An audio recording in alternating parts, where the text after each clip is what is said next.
Cette année encore, Emmanuel Macron a prévu une allocution télévisée, samedi 31 décembre à 20 h, afin de présenter ses vœux aux Français pour l'année 2023.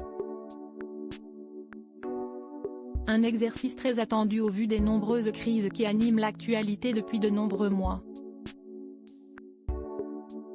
Pour ce faire, l'actuel locataire de l'Élysée prononcera un discours qu'il travaillera avec soin jusqu'à la dernière minute en raturant et en modifiant ses phrases.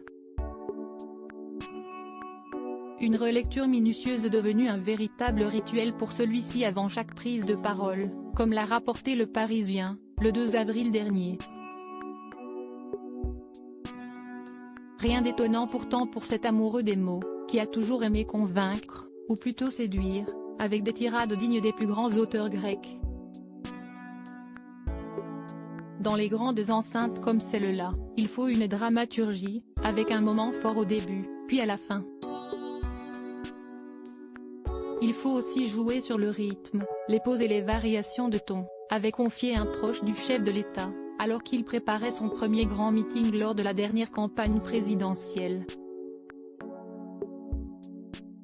Le compagnon de Brigitte Macron n'avait pas non plus hésité à agrémenter son texte de grandes références historiques afin de toucher ses concitoyens en plein cœur, comme l'avait souligné cette même source. Les Français sont un peuple assez peu rhétorique, ils aiment quand on cite Jaurès, De Gaulle ou Mitterrand par exemple.